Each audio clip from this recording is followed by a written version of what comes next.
नमस्कार मित्रों, माता रानी की जय हो। माता रानी सबको खुश रखे, सबका जीवन हंसी खुशी व्यतीत। तो इसी मनोकामना के साथ मैं विश्वनाथ शास्त्री एक बार फिर हाजिर हूँ आपके इस अपने चैनल पर। मित्रों, आज मैं जो विधि लेके आया हूँ वह एक वशीकरण विधि है। वह वशीकरण जो आप अपने प्रेम को प्राप्त करने के लिए कर सकते हो। यदि आप किसी रिश्ते में हो, उस रिश्ते में कड़वाहट घुल चुकी है, उस कड़वाहट को दूर करने के लिए भी आप वशीकरण कर सकते हो। यदि पति पत्नी के रिश्ते में किसी प्रकार का कोई मतभेद हो चुका है तो इस विधि द्वारा आप उस मतभेद को भी खत्म कर सकते हो।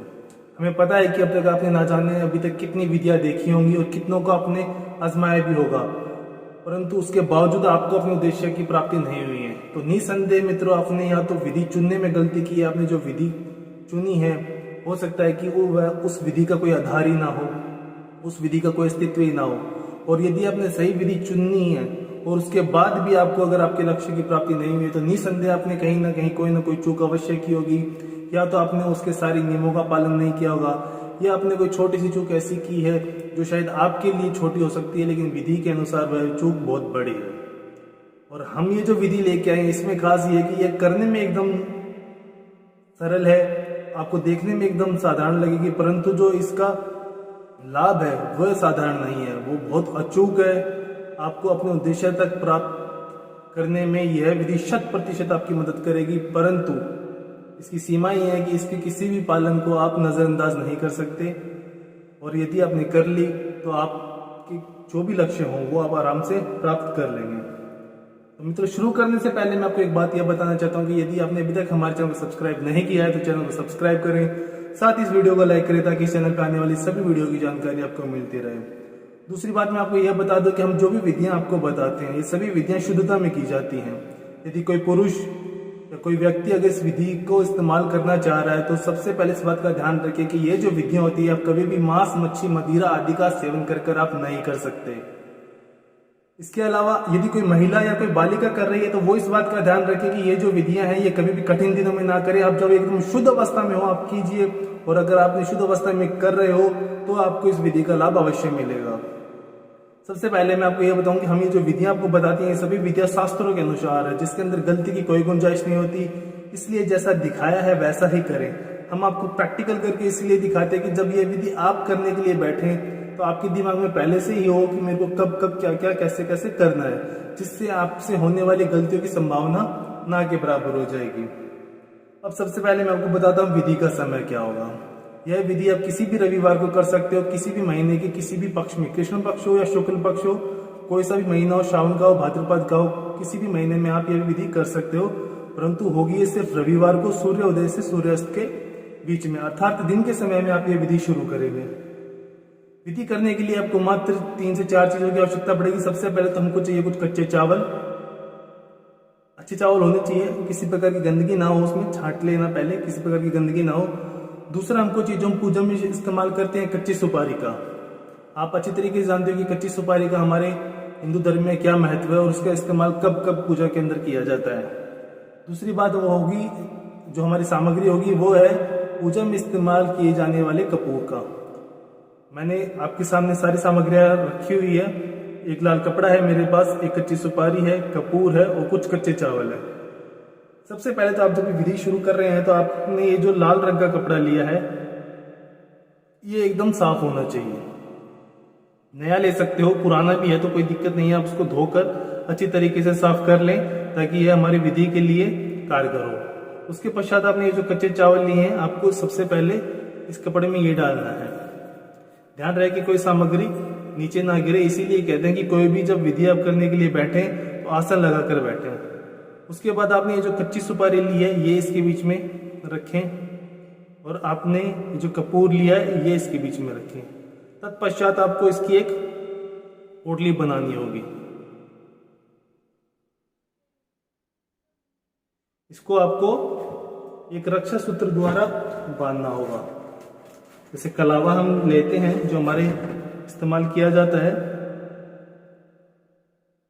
इस रक्षा सूत्र द्वारा इसको बांधना है। बांधते समय ध्यान रखें कि अंदर की जो भी सामग्री है वो बाहर ना आए, उसको अच्छी तरीके से आप बांध लीजिए।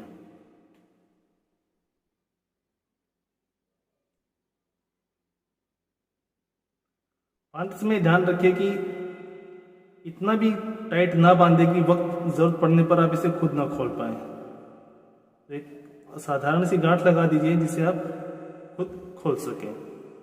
यह करने के पश्चात आपने जो ये पोटली बनाई है, अब इसका इस्तेमाल आपको अभिमंत्रित करने के लिए करना है।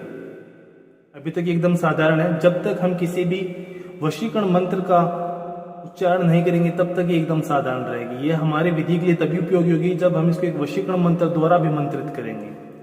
अभिमंत्रित करने के लिए सबसे पहले इसको अपने दाहिने हाथ की मुट्ठी में लीजिए, मुट्ठी बंद कीजिए और अभी आपको वशीकरण मंत्र का उच्चारण करना है 101 बार।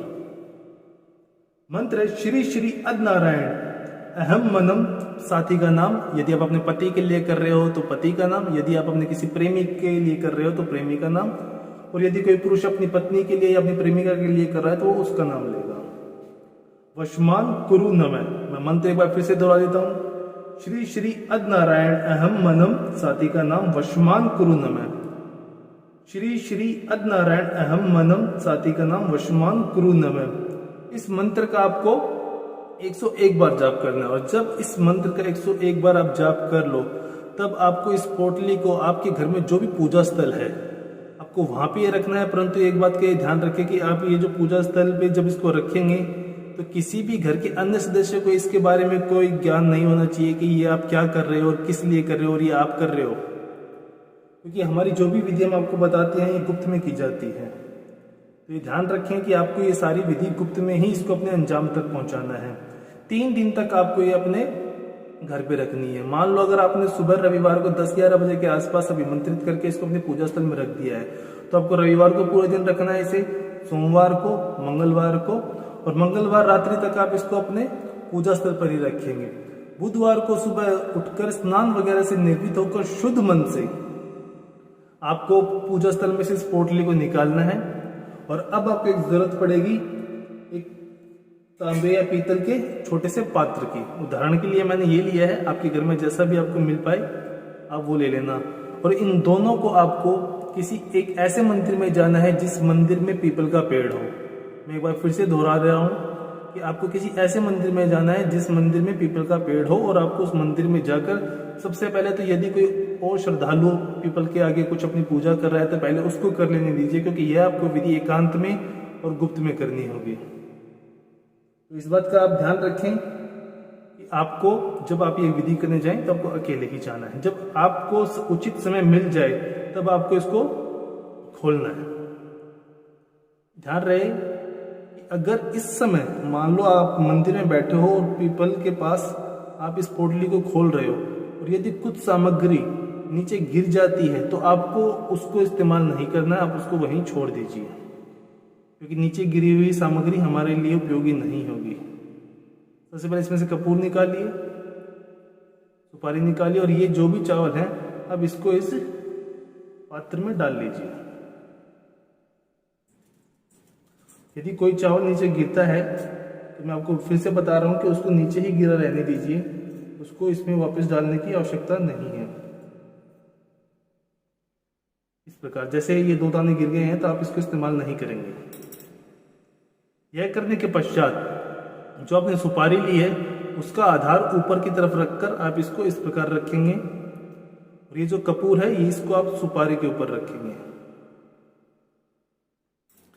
यह करने के बाद में आपको ये जो कपूर है इसको प्रोज्वलित करना होगा। थोड़ा सा आपको देखने में मुश्किल लग रहा है, लेकिन जब आप करेंगे तो आपको किसी प्रकार की दिक्कत परेशानी नहीं होगी। ये मैं आपको बता रहा हूं क्योंकि ये विधि जब आप करने बैठेंगे आपको एकदम आसान लगेगी। आपको प्रैक्टिकल करके दिखाने का मतलब यही है कि आप जब भी कोई विधि शुरू करें तो आपसे कोई गलती होने की गुंजाइश ना हो। यह करने के पश्चात जब तक ये प्रज्वलित हो रहा है इसकी लौ खत्म होने से पहले पहले आपको उसी पीपल की 7 परिक्रमा करनी है और 7 परिक्रमा करते हुए आपको 7 बार एक बार उस मंत्र का जाप करना है। मंत्र वही रहेगा, श्री श्री अदनारायण अहम मनम, साथी का नाम वशमान कुरु नमः। ये मंत्र आप चाहो तो अपनी सहूलियत के लिए किसी पर्ची पे लिख कर लेके जा सकते हो, और इस लो के खत्म होने से पहले पहले आपको अपने 7 मंत्र बोलने होंगे। जैसे आपने एक परिक्रमा करी, खड़े होकर हाथ जोड़कर एक बार मंत्र का उच्चारण कीजिए, फिर दूसरी परिक्रमा कीजिए, दूसरी बार आप हाथ जोड़ के दूसरी बार मंत्र का उच्चारण कीजिए। इसी प्रकार आपको 7 बार इस मंत्र का उच्चारण करना है। 101 बार आपने तब किया था जब आपने इन सामग्रियों को अभिमंत्रित किया था। 7 बार आपने अब किया है, तो यह 108 मंत्रों की पूरी माला हो चुकी है, और आपकी ये जो विधि है यह भी पूरी हो चुकी है। अब यह करने के पश्चात आपको बिना मोड़े अपने घर पर आना है, ठंडे पानी से हाथ मुंह धोइए, उसके बाद में आप अपने दिनचर्या के काम में लग सकते हैं। यह विधि आपके 3 से 4 दिन तो लेगी, परंतु आपकी जो समस्या कई समय से जो चल रही थी, उस समस्या का निवारण आपका 24 से 48 घंटे के अंदर अंदर हो जाएगा। और ये ध्यान रहे कि जब आप किसी मंत्र का उच्चारण करते हैं और मंत्र में साथी का नाम लेते हैं, तो इस एकाग्रता के साथ लेना है कि आप यहाँ मंत्र पढ़े, वहां उसकी धड़कनें तेज हो जाए, सामने वाले तक आपके मंत्रों की गूंज पहुंचनी चाहिए। अगर आपने सच्ची श्रद्धा से की है, तो आपके यहाँ मंत्र पढ़ने से वहां उस पर प्रभाव पड़ेगा, और 24 से 48 घंटे के बाद उसके मन में आपके प्रति अनायास वो आकर्षण आएगा कि वो अपने आप को रोक नहीं पाएगा। आप ये करेंगे, 100% जो भी फैसला होगा आपके पक्ष में होगा। बाकी मित्रों, आप विधि कीजिए। विधि से लेकर कोई भी शंका या सवाल है, या आपके जीवन में कोई ऐसी समस्या है जिसने आपकी जिंदगी को नर्क बना दिया हो और अनगिनत उपायों के बाद में कोई समाधान ना हो पा रहा हो, तो आप बेझिझक हमसे संपर्क कीजिए। आपके जीवन की हर समस्या को जड़ से खत्म किया जाएगा। साथ ही यह सुनिश्चित किया जाएगा कि इस प्रकार की समस्या आपके जीवन में दोबारा कभी ना आए। और विधि करते समय आपसे कोई गलती हो जाती है, कोई चूक हो जाती है, तो घबराने की आवश्यकता नहीं है मित्रों। हमारे संपर्क सूत्र चल रहे हैं स्क्रीन पर, आप बेझिझक हमसे संपर्क कीजिए। आपकी हर असमंजस को सुलझाया जाएगा। और यदि आप भी माता रानी को मानते हो, यदि आप भी उस ऊपर वाले ईश्वर में विश्वास रखते हो, तो कमेंट बॉक्स में जय माता दी अवश्य लिखें। साथ ही हमारे चैनल को सब्सक्राइब करें। सब्सक्राइब करना बहुत ही आसान है, स्क्रीन पर चल रही माता रानी के पिक्चर को क्लिक करें और आप सदा सदा के लिए हमसे जुड़ जाएंगे। जय माता दी मित्रों।